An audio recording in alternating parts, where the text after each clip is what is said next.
घर घर में तिरंगा का है। मैं भाई कल के 15 अगस्त की हार्दिक शुभकामना देता हूँ। देश का अमृत महोत्सव और देश का अमृत महोत्सव, तिरंगे का मान, राष्ट्र ध्वज का मान, तिरंगा राष्ट्र ध्वज ऐसा बोल दो भाई, तिरंगा नहीं बोलते, तिरंगा राष्ट्र ध्वज है हमारा। खाली तिरंगा बोल के कुछ होएगा नहीं, तिरंगा राष्ट्र ध्वज हमें फड़काना पड़ेगा, क्योंकि हम देश को मानने वाले। जब इंग्लैंड का राज था ये कहाँ थे, ये पूछना पड़ेगा हम लोग। 75 साल हो गए अभी, हम लोग हिस्ट्री भूल गए, ऐसी बात नहीं है। 75 साल के पहले ये कहाँ खड़े थे और हम लोग कहाँ खड़े थे, ये बताना पड़ेगा। ये कौम इंग्रजों के साथ थी जो अभी देश पर राज कर रहे हैं, सेंट्रल पर राज कर रहे हैं, कुछ स्टेट में ये इंग्रजों की गुलामी कर रहे थे। ये नहीं चाहते कि भारत आजाद हो। इन्होंने कभी 50 साल में कभी तिरंगा फेरा या नहीं, ये भी आपको बताना चाहता हूं। नागपुर में 2001 में ऐसा तिरंगा फैलाने का 3 जन ने काम किया।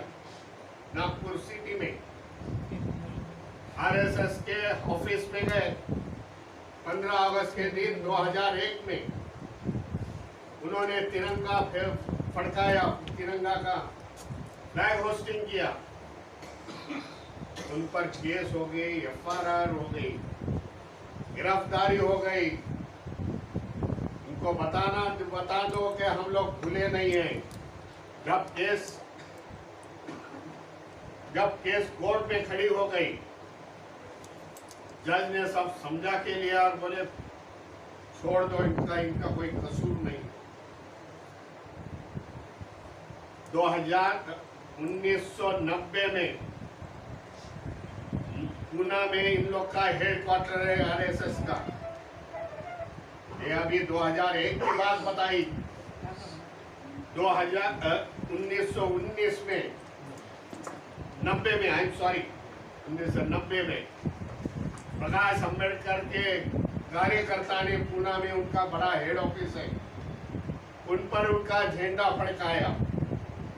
केस हो गई, पुलिस आ गई, डटे रहे उधर ही।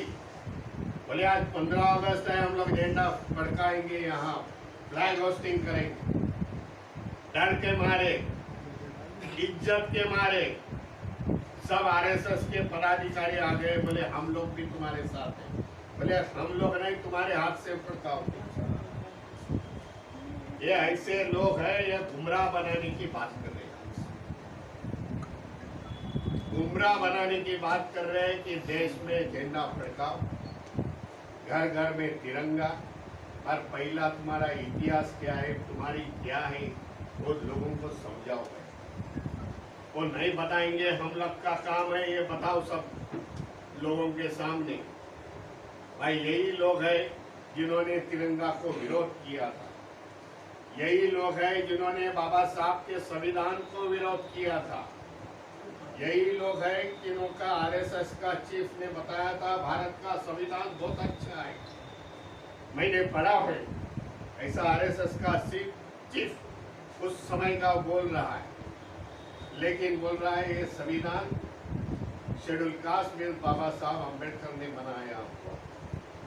इसके लिए हमारा विरोध। संविधान के मीटिंग में जब तिरंगा का इश्यू ड्राफ्टिंग कमेटी के सामने आ गया, ड्राफ्टिंग कमेटी एक बाजू में थी, बाबा साहब एक बाजू में थे। इन लोग सभी चाहते हैं कि देश का झंडा है भगवामय होए, क्या बोलता है, लाल भगवा हो। एक का बाजू में बाबा साहब, दूसरे बाजू में सब ड्राफ्टिंग कमेटी के लोग थे। सभी का विरोध करते हुए, सभी को उत्तर देते हुए बाबा साहब ने उन लोग को समझा दिया, भाई देश का झंडा होगा तो एक तीन कलर में होगा। तीन कलर का अर्थ अभी पता नहीं जाएगा, तो आधा घंटा उसमें तय। फिर उन लोग ने विरोध किया, भाई कांग्रेस वालों ने, भाई इस तिरंगे पर चरखा होगा। बाबा साहब ने वो भी निकाल दिया, भाई चरखा नहीं हो। सम्राट अशोक का धम्म चक्र परिवर्तन 24 तारीख क्योंकि इतिहास है इस देश में बौद्ध धर्म का, इतिहास है सम्राट अशोक जी का, जिन्होंने धम्म चक्र यहाँ अपना सिंबल में रखा है 3-4 सिंह के। इसके लिए आने वाले कल के 15 अगस्त के आपको सभी को हार्दिक शुभकामना देता हूँ। झंडा फड़काना पड़ेगा।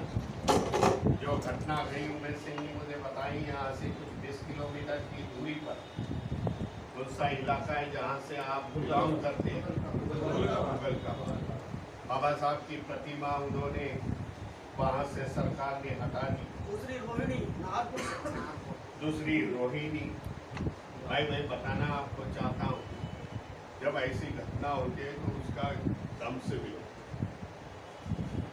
भाई सरकार होवे अगर कोई होए, भाई हम लोग मर जाएंगे मिट जाएंगे लेकिन प्रतिमा को नहीं मिलेंगे। ऐसा प्रकार का स्टैंड लेना जरूरी है। जब लॉ एंड ऑर्डर का क्वेश्चन आता है तो सरकार पीछे हटती है। यह हमारा काम हम लोग ने कई मीटिंग में कई आंदोलन में देखा। उसी तरीके का आंदोलन भाई खड़े होने चाहिए। उसके लिए अपना दल मजबूत होना बहुत जरूरी है। हम लोग अभी मैं देख रहा हूँ 50-60 के आजू बाजू में नए जनरेशन की भर्ती करो इस दिल्ली में। बाबा साहब की अभी ऐसा ट्रेन चालू, ट्रेन भी बोला तो समाज में ऐसी समझ आ गई है भाई बाबा साहब की जो संगठन बाबा साहब ने जो की हुई संगठन, वही संगठन से हमारा भला हो जाएगा। वही संगठन हमें काम करने का आगे लेके जाएगी। हमारा भला बुरा वही संगठन देगा। कल के आने वाले कई संगठन है यहाँ की, वो अपना खुद का सोचती है पर समाज का सोचती नहीं। उत्तर प्रदेश उसका उदाहरण है। मैं समझता हूँ उत्तर प्रदेश में जो देख रहा था महीने पिछली बार जो इलेक्शन हो गए, गुलाम बना के रखा है पब्लिक को। जो बाबा साहब ने स्वाभिमान का नारा दिया था समाज के लिए, गुलामी का विरोध से, गुलामी से बाबा साहब ने उठाया था।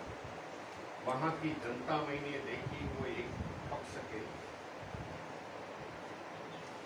एक लीडर के लिए जो 4 टाइम मुख्यमंत्री रही हमारे समाज से, उसके पक्ष में आज भी बोल रही। ये मैं देख रहा हूँ, ये मानसिकता है गुलामी की हमारे समाज में। जो जिस समय तक वो चल रहा है, समाज का नेतृत्व कर रहा है, उस तक हमारा नेता। जब मैं इधर से हटूंगा, समाज से हटूंगा, उमेश सिंह समाज के खिलाफ जाएंगे। छोड़ दो हमारे को, ठीक है,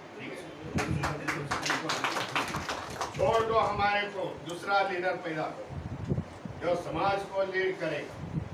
मानसिकता छोड़ दो भाई। जिस तारीख तक उतना है उतनी तक उनके साथ। जिस समय यह समाज के बाजू में निकल गए, समाज को दूसरे समाज, दूसरे पार्टियों को बांधने के लिए निकल गए, उसके छोड़ दो। नहीं तो फिर से गुलामी आएगी, सामाजिक गुलामी आ जाएगी, वैचारिक गुलामी आ जाएगी। जो बाबा साहब ने अखंड